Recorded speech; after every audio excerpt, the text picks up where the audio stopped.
Miming time. Papaliguan natin mga ka-farmers at medyo mainit yung panahon ngayon. So, tamang-tama to. Maya-maya pagka pakain natin, wag na natin paliguan. Ayun o, si Kabang tuwang-tuwa. Gustong gusto niya ng tubig mga ka-farmers.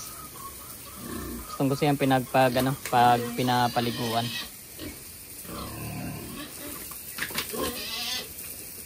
So talagang nainitan sila mga ka-farmers. Ubos yung tubig sa tangke natin, sa drinker nila.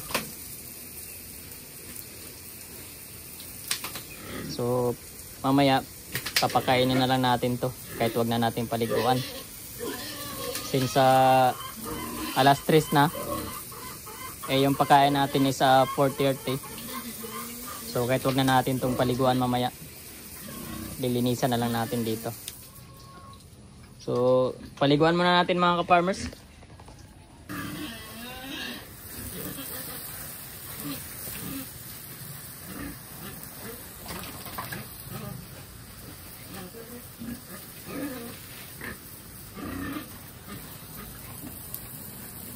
So kahapon nagturok tayo ng bilamil mga ka-farmers na muntik pang di matapos.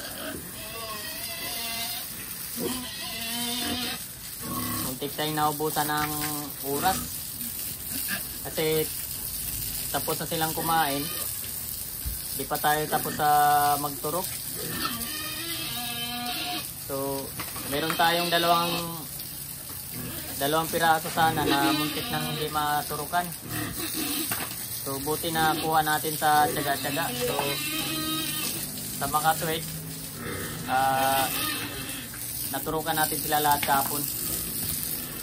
Kaya lang, dalawang karayom natin yung nadali. Pumalukpot yung dalawang karayom natin.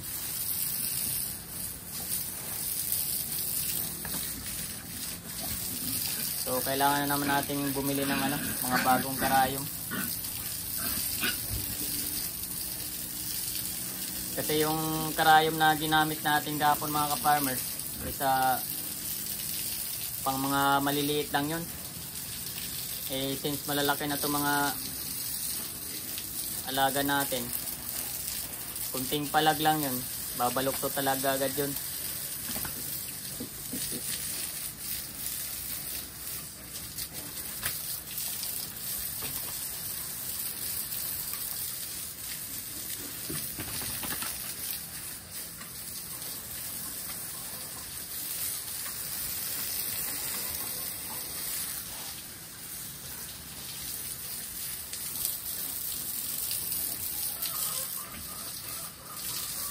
So, bilis lang silang paliguan mga ka-farmers kasi hindi naman sila ganun kadungis gawa ng pinaliguan natin kayo ng umaga ito.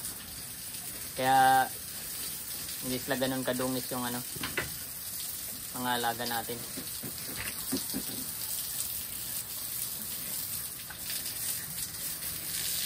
So mamaya pakain na lang tayo diretso or kunting linis siguro dito. Diretso linis na natin to mga ka-farmers para hindi masayang yung paligaw natin. Kasi kung hindi natin lilinisan ng to, gugulungan at gugulungan pa rin nila to. Kaya mas mainam na yung linisin na natin lahat yung pati yung flooring. Medyo malakas silang kumain mga ka-farmers. Kaya yung pakain natin is 6 kilos bawat pakain. So nakapag-consume sila ng 18 kilos a day sa 8 heads natin. So medyo mabigat-bigat talaga mga ka-farmers.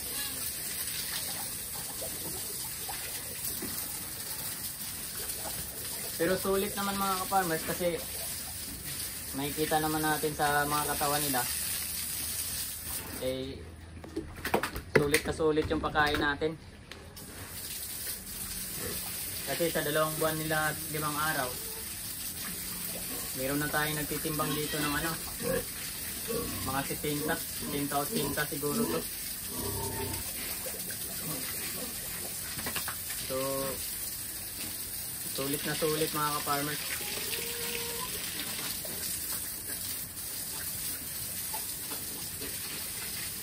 So, yung kainan mga ka-farmers, kahit mamaya na lang natin lilinisan to. Kasi, ganun din naman, pag lilinisan natin to ngayon tong kainan, lulubluban lang din nila, madudumihan lang din. So, mas mainam na mamaya na natin lilinisan, yung diretsyo pakain na tayo.